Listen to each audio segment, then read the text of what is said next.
I am 112 years old. Here is what the doctors don't understand about aging. My name is Maria Rose. I am 112 years old. I live alone in the same house I've called home for decades.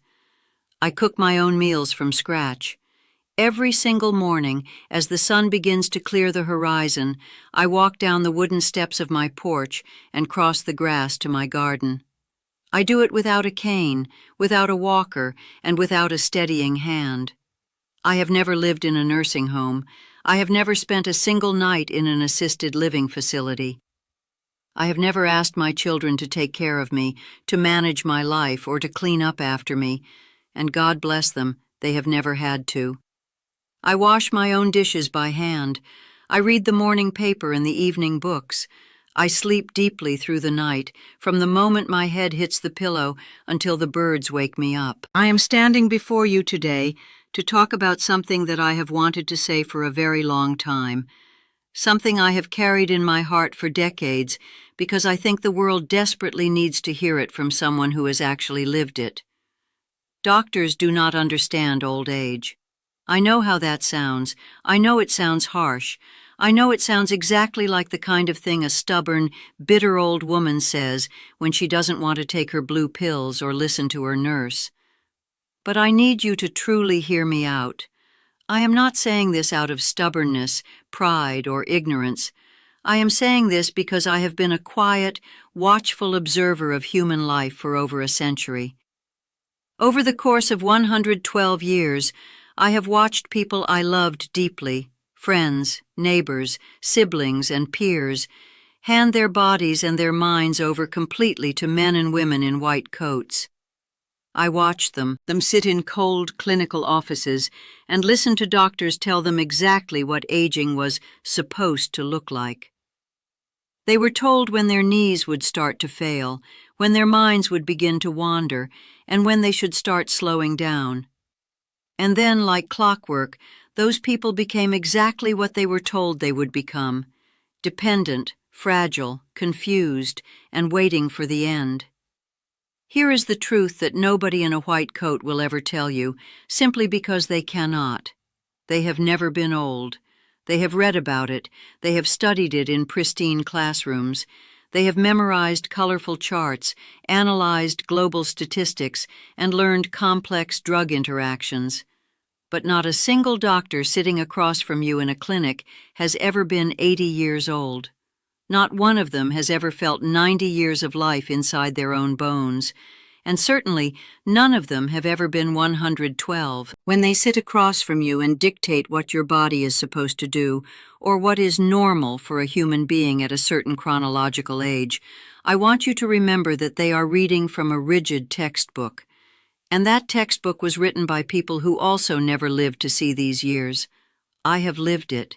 Every single day, every single year, every single milestone of it. And I am here to tell you that what they call an inevitable decline, I call entirely optional. Please don't misunderstand me. I am not going to stand here and pretend that getting old is a seamless, painless fairy tale. It is not. Living for more than a century means carrying an incredible weight of history and sorrow. I have buried my husband, the man who held my hand when we were young and full of dreams. I have buried 2 of my own children, a heartbreak that breaks something inside a mother that never truly mends. I have lost lifelong friends, people I shared decades of laughter and secrets with. There are days when I walk through my house and say their names out loud into the empty rooms, just to hear the sound of them, just to keep them alive a little longer in the air. Grief is an absolute reality. Loss is real. The human body changes in ways that will surprise you, even when you know the changes are coming. I am never going to minimize or deny the realities of time, but there is a massive life or death difference between the natural passage of time and the slow collapse that modern society accepts as normal aging. The natural passage of time is a grace. It is a softening of the edges, a gathering of wisdom, a slow and beautiful ripening of the spirit. The slow collapse, where the mind fractures, the joints turn to stone, the blood vessels narrow, and a person becomes a prisoner in their own skin, is a tragedy. And that collapse is not inevitable. I am the living, breathing proof of that. People are always looking for a magic pill, a secret serum, or a hidden fountain of youth. They want a quick fix that allows them to live carelessly and then erase the damage with a prescription. But true longevity is an architecture that you build by hand, day after day, starting with the literal fuel you introduce to your cells. Your body is a magnificent, self-repairing machine, but it can only rebuild itself using the materials you provide. The absolute absence of chronic illness in my life for the past 35 years is not a stroke of genetic luck. It is the logical result of an intentional biological strategy. The rebellion against physical decay begins directly on your plate. There are 5 specific, non-negotiable foods that I have eaten every single day for decades. They are ordinary foods, rooted in history, and they carry the exact information your cells need to stay vibrant. 1. Raw fermented sauerkraut. When I was a young woman growing up, my grandmother always kept a large earthenware crock of sauerkraut sitting on the kitchen counter. It sat there covered with a simple linen cloth, fermenting quietly in the dark. Every single day, before she put anything else on her plate, she would take a generous scoop of that sour cabbage and eat it. When I was young, I thought it was just an old European habit, a traditional quirk from the old country that old people did because their parents did it. I had absolutely no idea that what she was actually doing was feeding her digestive tract an elite, highly concentrated army of living microorganisms that were protecting her body from the inside out. I started eating raw sauerkraut every single day when I reached my 40s. At first, I did it partly out of memory, and partly because I noticed my stomach felt lighter and more settled when I did. What I didn't understand at the time was the sheer biochemical power of fermented cabbage. 1 single cup of real, unpasteurized sauerkraut delivers more natural vitamin C to your system than almost any other food on the planet, far outclassing the modern fruits that have been crossbred for sugar. But the magic goes much deeper. The fermentation process generates a massive amount of vitamin K2. In the modern world, people are terrified of bone loss, so they consume calcium supplements, only for that calcium to settle into their blood vessels, causing stiff arteries, or into their joints, causing arthritis. Vitamin K2 acts as a biological traffic cop. It binds to the calcium in your bloodstream and forces it directly into your skeletal structure where it belongs, keeping your bones dense and your arteries entirely clear. Furthermore, raw sauerkraut is packed with an amino acid called glutamine. Glutamine is the literal structural sealant for the lining of your gut. When your digestive tract becomes inflamed by modern chemical additives, sugars, and preservatives, the tight junctions of your gut lining begin to pull apart, leaking toxins into your bloodstream. Glutamine steps in and actively heals and seals those microscopic tears. Listen to me carefully on this. You must buy the raw, living, refrigerated sauerkraut.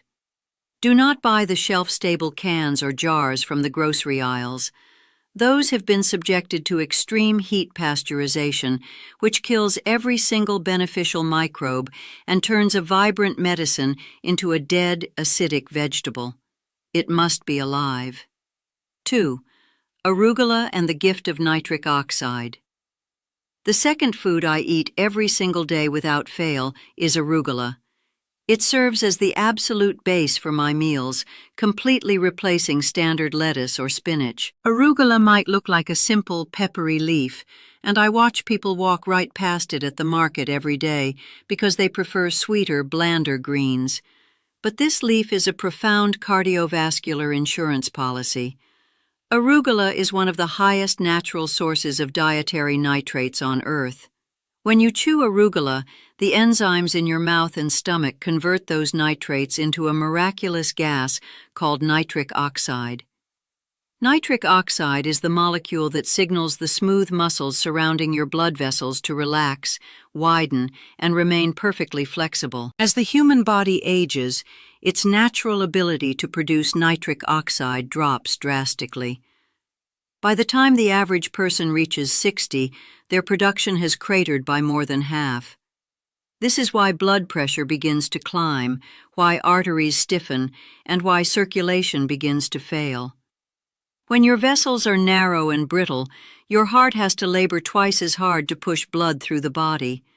Your brain receives less oxygen, your feet get cold, your energy plummets, and your organs begin to starve. Eating a generous portion of arugula daily forces your vessels to stay open, flexible, and young. It ensures that oxygen-rich blood can effortlessly reach the furthest corners of your body, including your brain. To top it off, arugula is a cruciferous vegetable, meaning it contains built-in anti-cancer compounds that help target and neutralize mutated cells before they can cause harm. When you dress a handful of arugula with coarse sea salt and a heavy pour of real olive oil, it ceases to taste like a clinical medicine. It tastes like a beautiful, satisfying lunch. 3. Wild-caught salmon and the structural shield. If you ask me what food I credit most for the fact that my mind remains perfectly sharp, clear, and curious at 112 years old, I will tell you without hesitation, it is wild-caught salmon. I have watched so many of my peers slowly lose their sharpness as the decades piled up. They began to misplace names, they lost the thread of conversations, and they stopped asking questions about the world around them. While there are complex genetic components to mental decline, I genuinely believe that a lifetime of providing the brain with the precise structural fats it requires creates an absolute shield against deterioration. The human brain is not a solid mass. It is composed of roughly 60% fat, and a massive portion of that fat structure is made up of a specific long-chain omega-3 fatty acid called DHA. DHA is the literal material that your cerebral cortex and the retinas of your eyes are built from. It is what allows electrical impulses to travel smoothly across your synapses. When your diet is devoid of these marine fats, your body is forced to build brain cells out of inferior, rigid fats, leading to sluggish thinking and chronic brain inflammation.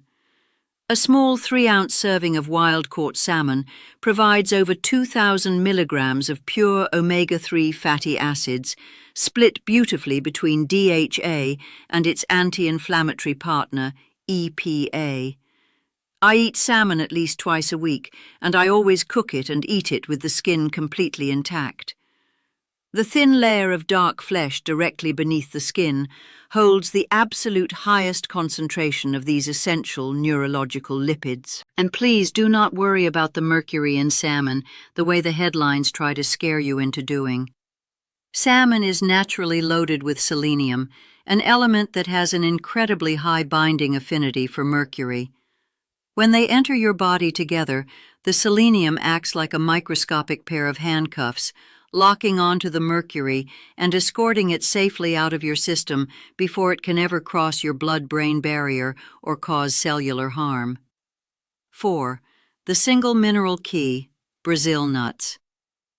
This brings me directly to the 4th food on my list, which always surprises people because of how small the dose is, the Brazil nut.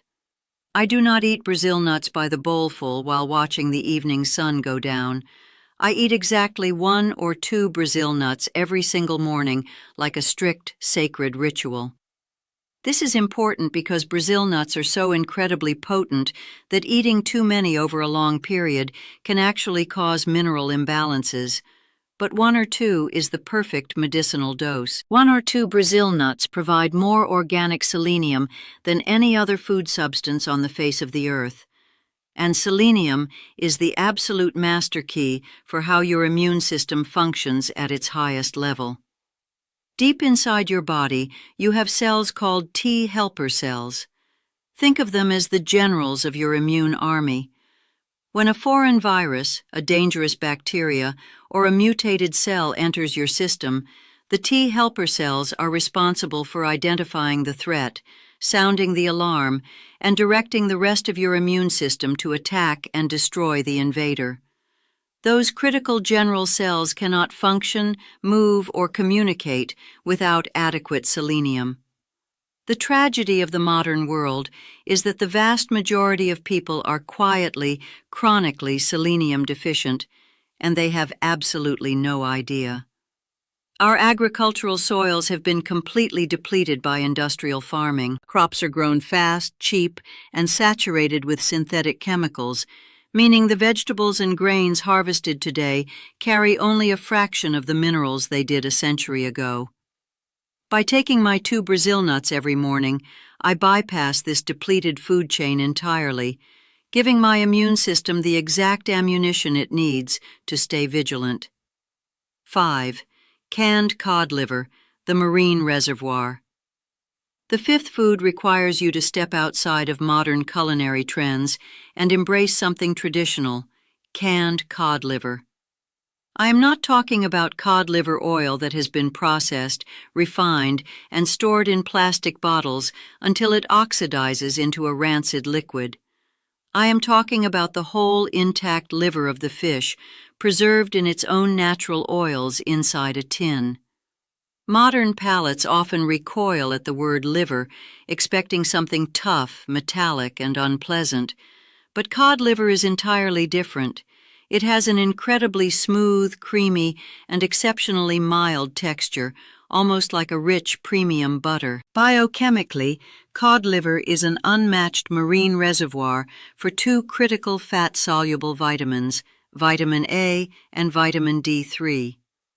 The vitamin A in cod liver is preformed retinol, the exact compound your body requires to maintain the absolute structural integrity of your eyes and all your mucosal linings, including your lungs and digestive tract.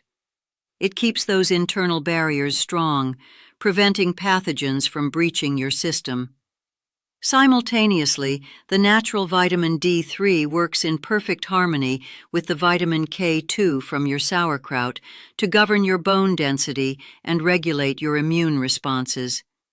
In a world where people spend their entire lives trapped inside artificial buildings, starved of sunlight, a small, regular portion of cod liver provides the essential fat-soluble catalysts that keep your nervous system deeply grounded and resilient. A long life cannot be built entirely upon a foundation of cold discipline and clinical restriction.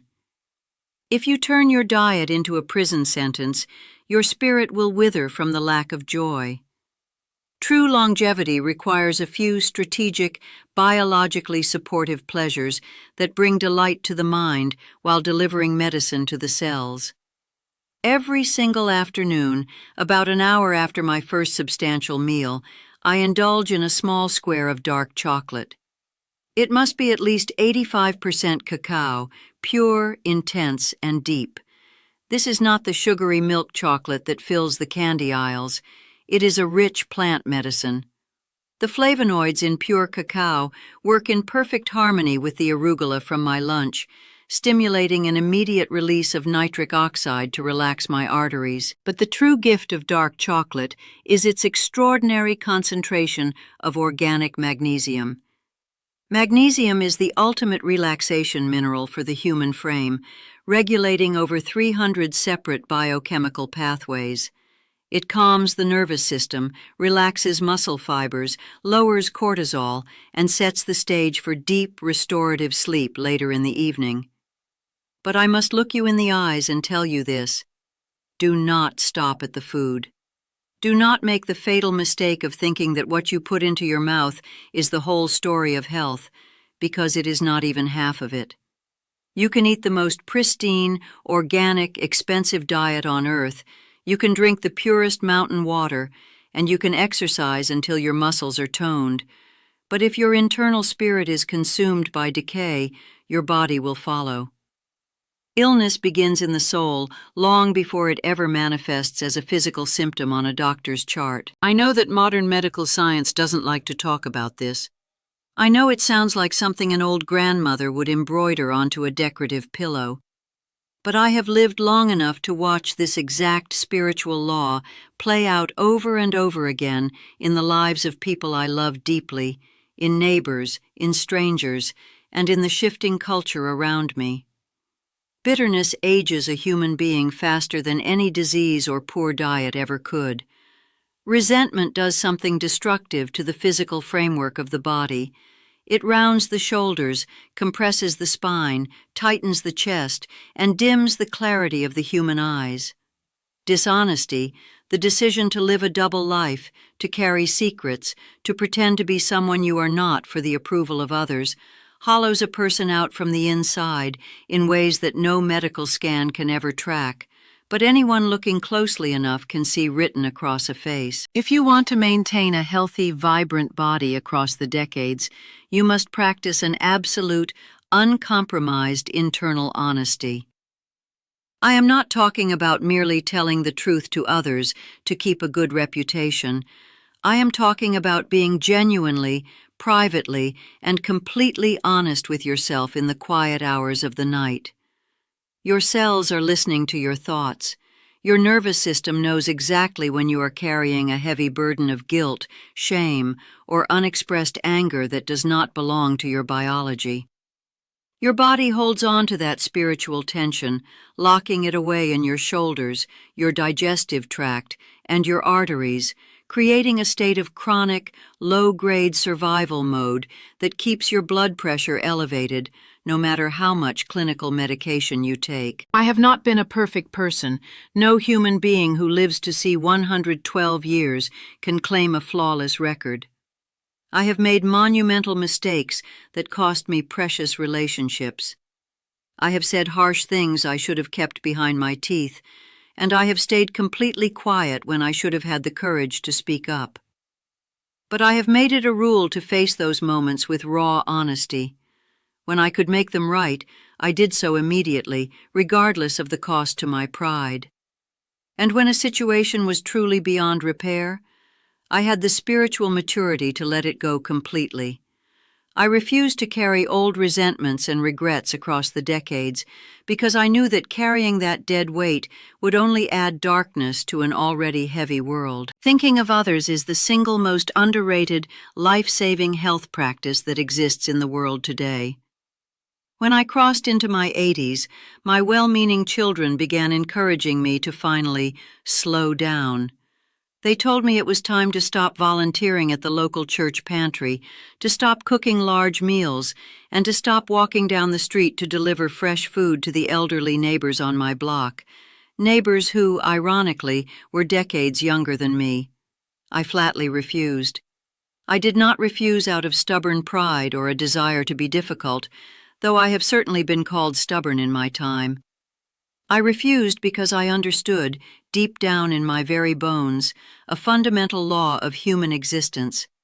The exact moment you stop being useful to someone outside of yourself, something inside your biology begins to die. Usefulness is not a kind, charitable favor that you gracefully extend to the less fortunate. It is a profound gift that you give to your own longevity. When you actively step out of your house to help someone carry something heavy, you are sending a direct biological command to your muscular system that your arms and legs must remain strong. When you sit quietly with someone who is completely broken by grief and let them talk until they have absolutely nothing left to say, you are reminding your own nervous system that you still have something incredibly valuable to offer the world. A medicine that no clinical pharmacy could ever print out on a label. When you show up, when people are actively counting on your presence, and when someone's entire expression transforms with relief the moment you walk into a room, that is the most potent, life-affirming medicine I know of. And the beautiful thing is, it is completely free.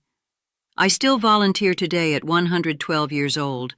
I sit at my desk and make phone calls to people who are trapped in isolation and loneliness. I pick up my pen and write letters completely by hand to people who need to know they have not been forgotten by the world. I give what I have left to give, which is my focused time, my full presence, and the specific kind of patient perspective that can only be forged by watching a century of human life roll by. And every single time I close a letter or hang up the phone, I do not feel exhausted. I feel physically stronger than I did before I started. Not metaphorically stronger, physically stronger. There is an immediate biochemical reaction that occurs in the human frame when you act in the genuine service of another human being. Something that was tightly clenched inside your chest loosens. Your shoulders come down naturally. Your breath expands into your lower abdomen. Your world gets a little bit larger, and your cells are flooded with a cocktail of life-giving compounds: oxytocin, dopamine, reduced cortisol, and a strengthened immune response. I felt all of this long before I ever knew the scientific words for them, simply because I felt it in my body. My name is Maria Rose. I have been walking this earth for 112 years, and I am just getting started.